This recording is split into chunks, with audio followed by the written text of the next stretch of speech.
மாதம் 26ஆம் நாள். இன்றைய புனிதர் புனித பிலிப்பு நேரி. அன்பு நண்பர்களே, தினமும் இன்றைய புனிதர்கள் மற்றும் வாசகம் மறைவுரை கேட்க நமது சேனலை ஜைசான் சஹா ஜே ஜே ஜே சேனலை லைக் மற்றும் சப்ஸ்கிரைபர் செய்யுங்கள் மற்றும் உங்கள் நண்பர்களுக்கும் ஷேர் செய்யுங்கள். புனித பிலிப்பு நேரி வாழ்க்கை வரலாறு. கிபி 1515ஆம் ஆண்டு ஜூலை மாதம் 21ஆம் நாள் இத்தாலியில் உள்ள பிளாரன்ஸ் என்ற நகரில் பிலிப்பு நேரி பிறந்தார். இவருடைய தந்தை பிரான்சிஸ்கோ, தாய் லூக்ரெஸ்னா என்பவராகவும். இவருடைய குடும்பம் செல்வச் செழிப்பான குடும்பம்.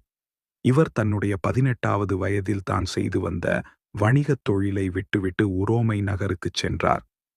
உரோமை நகரில் இருந்த 7 ஆலயங்களுக்கும் கால்நடையாகச் சென்று இரவில் தூய செபஸ்தியார் புதைக்குழியில் போய் படுத்துக் கொள்வார்.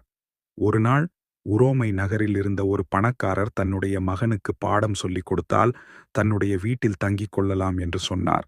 அதற்கு பிலிப்பு நேரி சரி எனச் சொல்லிவிட்டு அந்த பணக்காரரின் மகனுக்கு பாடம் சொல்லிக் கொடுத்துவிட்டு அவருடைய வீட்டில் தங்கியிருந்தார். பிலிப்பு நேரி இயல்பிலே கலகலப்பானவராக, மக்களை ஆற்றுப்படுத்துவதில் வல்லவராக இருந்தார். அதனால் அவர்தான் இருக்கக்கூடிய இடத்தை எப்பொழுதும் கலகலப்பாக வைத்துக் கொண்டார். அதோடு தன்னை நாடி வரும் மக்களுக்கு நல்ல ஆலோசனைகளை வழங்கி அவர்களுடைய வாழ்வில் ஒளியேற்றி வைத்தார். பிலிப்பு நேரி நோயாளிகளைச் சந்தித்து அவர்களை திடப்படுத்துவதில் அதிக அக்கறை எடுத்துக்கொண்டு வாழ்ந்தார். 1538ஆம் ஆண்டுகளில் உரோமை நகரில் ஏற்பட்ட கடும் பஞ்சத்தில் ஏழை எளியவருக்கு உதவி செய்து பெருந்தொண்டாற்றினார். இவருடைய பணிகளை பார்த்த அருட்தந்தை பெர்சியோனா ரோசா என்பவர் இவரை குருவாக படிக்கச் சொன்னார். அந்த குருவின் வார்த்தைகளுக்கு இணங்கி இவர் குருவாக படித்து 1551ஆம் ஆண்டு மே 26ஆம் நாள் குருவாக உயர்ந்தார். இவர் குருவாக திருநிலைப்படுத்தப்பட்ட பிறகு செய்த பணிகள் ஏராளம். குறிப்பாக இவர் இளைஞர்களை ஒன்று திரட்டினார். அவர்களுக்கு கதைகள், மறைக்கல்வி வழியாக நல்லறிவு புகட்டினார். மேலும் இவர் ஜெபக் குழுக்களை ஏற்படுத்தி மக்களை இறை நம்பிக்கையில் வளர்த்தெடுத்தார். இவர் ஒப்புரவு அருட்சாதனத்திற்கும் திவ்ய நற்கருணைக்கும் அதிக முக்கியத்துவம் கொடுத்து வந்தார். அதில் மக்களை சிறப்பாக பயிற்றுவித்து வந்தார். இவர் நிறைவேற்றும் திருப்பலியில் கலந்து கொள்ளும் ஒருவர் திவ்ய நற்கருணையை உட்கொண்ட உடனேயே தன்னுடைய அலுவலகத்திற்கு ஓடிவிடுவார். சிறிது நேரம் கூட நற்கருணை நாதருக்கு முன்பாக உட்கார்ந்து ஜெபிக்க மாட்டார். இதனை கவனித்த பிலிப்பு நேரி அவருக்கு சரியான பாடம் புகட்ட நினைத்தார். எனவே ஒரு நாள் அந்த இளைஞர் திவ்ய நற்கருணையை வாங்கி உட்கொண்டு உடனே ஓடியபோது பிலிப்பு நேரி பீடச் சிறுவர்களை அழைத்து மெழுகுதிரிகளை ஏந்திக் கொண்டு அவர் பின்னால் ஓடிச் சொன்னார். இதை பார்த்த அந்த இளைஞர் தன்னுடைய குற்றத்தை உணர்ந்து அதன் பிறகு நற்கருணை நாதருக்கு முன்பாக அதிக நேரம் உட்கார்ந்து ஜெபிக்கத் தொடங்கினர். இவர் மக்களுக்கு ஆலோசனை கூறும் திறமையை பார்த்து ஆயர்கள், கர்தினால்கள் முதற்கொண்டு இவரிடம் ஆலோசனை கேட்க வந்தார்கள். அதன் மூலமாக இவருக்கு நெருங்கிய நண்பர்களானார்கள். அப்படி நண்பர்களானவர்கள்தான் தூய லயோலா இஞ்ஞாச்சியாரும் தூய சார்லஸ் பொரோமேயுவும். பிலிப்பு நேரி தனக்கு கிடைத்த நட்பை ஒருபோதும் தவறாக பயன்படுத்தியதில்லை. அதன் வழியாக அவர் ஆதாயமடையவும் நினைக்கவில்லை. அவர் கடவுள் தனக்கு கொடுத்த திறமைகளை கடவுளுடைய மகிமைக்காகவே பயன்படுத்தினார். அடிக்கடி காட்சிகளை கண்டார். அதன் வழியாக அவர் இறைவனோடு உள்ள உறவில் மேலும் மேலும் வந்தார். பிலிப்பு நேரி மக்களை பார்த்து அடிக்கடி கேட்கக்கூடிய வார்த்தை, இன்று ஏதாவது நன்மை செய்தீர்களா என்பதுதான். இப்படி கேட்பதன் வழியாக அவர் மக்களை பிறருக்கு நன்மை செய்ய தூண்டினார்.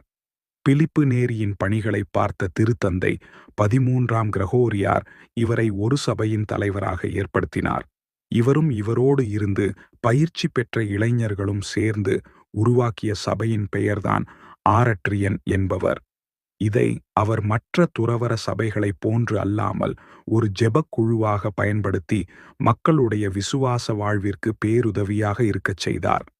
இப்படி பல்வேறு பணிகளைச் செய்த பிலிப்பு நேரி 1595ஆம் ஆண்டு இறையடி சேர்ந்தார். 1622ஆம் ஆண்டு இவர் புனிதராக திருநிலைப்படுத்தப்பட்டார். நிகழ்வு பிலிப்பு நேரி வாழ்ந்த காலத்தில் அடுத்தவரை பற்றி இழிவாக தரக்குறைவாக பேசும் பெண்மணி ஒருவர் இருந்தார். அவருக்கு சரியான பாடம் புகட்ட வேண்டும் என பிலிப்பு நேரி நினைத்தார். எனவே ஒரு நாள் அவர் அந்த பெண்மணி இருந்த இடத்திற்குச் சென்று வாத்தின் 2 இறக்கைகளை கொடுத்து அதனை கொஞ்சம் கொஞ்சமாக பீத்து காற்றில் பறக்கவிடச் சொன்னார். அவரும் மிகவும் குஷியாக இறக்கைகளை பீத்து அவற்றை காற்றில் பறக்கவிட்டார். சிறிது நேரம் கழித்து பிலிப்பு நேரி அந்த பெண்மணியிடம், இப்போது நீ காற்றில் பறக்கவிட்ட இறக்கைகளை ஒன்றாக சேகரித்துக் கொண்டு வா என்றார். அதற்கு அந்த பெண்மணி, காற்றில் பறந்து போன எல்லாவற்றையும் எப்படி கொண்டு வருவது? அது போனது போனதுதான் என்றார். அதற்கு அவர், எப்படி காற்றில் பறக்கவிட்ட இறக்கைகளை மீண்டுமாக சேகரித்துக் கொண்டு வர முடியாதோ அதுபோன்றுதான் நீ மற்றவர்களைப் பற்றி பரப்பிய பொய் குற்றச்சாட்டுகளும் தவறான கருத்துக்களும். ஆகையால் இனிமேலாவது நீ பிறரைப் பற்றி தப்பான கருத்துக்களை பரப்புவதை நிறுத்து என்றார். அதன் பிறகு அந்த பெண்மணிதான் செய்து வந்த தவறை செய்யாமல் மனம் திரும்பி வாழ்ந்து வந்தார். கற்றுக்கொள்ள வேண்டிய பாடம்: தூய பிலிப்பு நேரியின் விழாவை கொண்டாடும் இந்த நல்ல நாளில் அவரிடமிருந்து என்ன பாடத்தை கற்றுக்கொள்ளலாம் என சிந்தித்துப் பார்த்து நிறைவு செய்வோம். ஒருந்தே நற்செய்தி அறிவிப்பில் ஆர்வம்.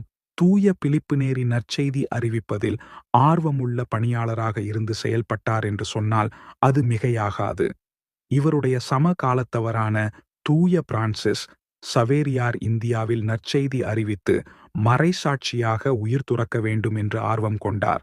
ஆனால் அருட்தந்தை பெர்சியோனா ரோசா என்பவரின் அறிவுறுத்தலின் பேரில் உரோமை நகரிலேயே நற்செய்தி அறிவிக்கத் தொடங்கினார். அதனால் இவர் உரோமை நகரின் 2வது திருத்தூதர் என்று அழைக்கப்படுகின்றார். இவர் தூய சவேரியார் மீது அதிகமான பற்றும் மதிப்பும் மரியாதையும் கொண்டிருந்ததனால் என்னவோ சவேரியார் புனிதர் பட்டம் பெற்ற அதே ஆண்டில் இவரும் பெற்றார். இவருடைய விழாவை கொண்டாடும் நமக்கு நற்செய்தி அறிவிப்பின் மீது ஆர்வம் இருக்கின்றதா என சிந்தித்து பார்க்க வேண்டும். நாம் உலகெங்கும் சென்று எல்லாருக்கும் நற்செய்தி அறிவிக்க தேவையில்லை. இருக்கும் இடத்தில் நற்செய்தி அறிவித்தாலே போதும். அதுவே சிறந்ததாக இருக்கும்.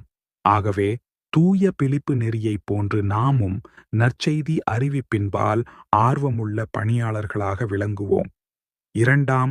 நாம் இருக்கும் இடத்தில் மகிழ்ச்சியை விதைப்பவர்களாக தூய பிலிப்பு நேரியார்தான் இருந்த இடத்தை எப்பொழுதும் மகிழ்ச்சியாகவும் கலகலப்பாகவும் வைத்திருப்பார். அத்தகைய வரத்தை இறைவனிடமிருந்து அவர் பெற்றிருந்தார். அவரைப் போன்று நாம் வாழும் இடத்தில் குழுமத்தில் மகிழ்ச்சியை ஏற்படுத்துபவர்களாக நாம் இருக்கின்றோமா என்பது நமது சிந்தனைக்கு உரியதாக இருக்கின்றது. நற்செய்தியில் ஆண்டவர் இயேசு கூறுவார், என் மகிழ்ச்சி உங்களுள் இருக்கவும் உங்கள் மகிழ்ச்சி நிறைவு பெறவுமே இவற்றை உங்களிடம் சொன்னேன். யோவா 19:11. ஆம், நாம் அனைவரும் மகிழ்ந்திருக்க வேண்டும் என்பதுதான் இறைவனின் திருவுளமாக இருக்கின்றது. எப்பொழுதும் நாம் துக்கப்பட்டு கொண்டிருக்க வேண்டும் என்பது அல்ல இறைவனின் விருப்பம். ஆகவே நாம் முதலில் மகிழ்ச்சியாக இருக்கின்றோமா?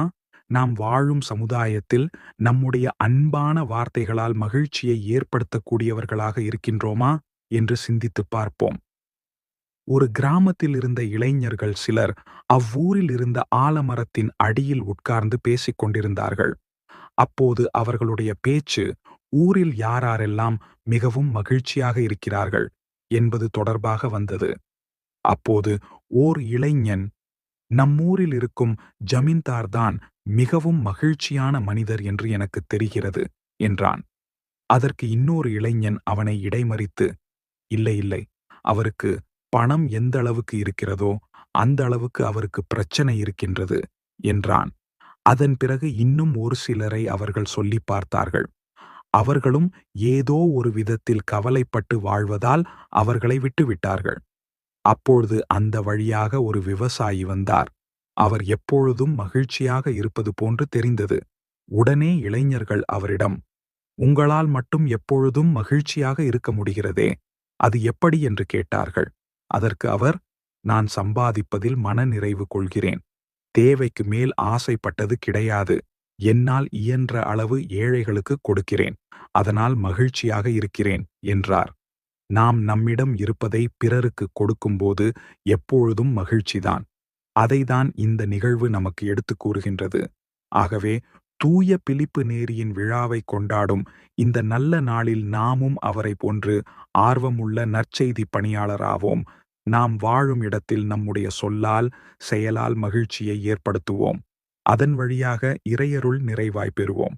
அன்பு நண்பர்களே, தினமும் இன்றைய புனிதர்கள் மற்றும் வாசகம் மறைவுரை கேட்க நமது சேனலை JAIS1SAHJJ சேனலை லைக் மற்றும் சப்ஸ்கிரைபர் செய்யுங்கள் மற்றும் உங்கள் நண்பர்களுக்கும் ஷேர் செய்யுங்கள்.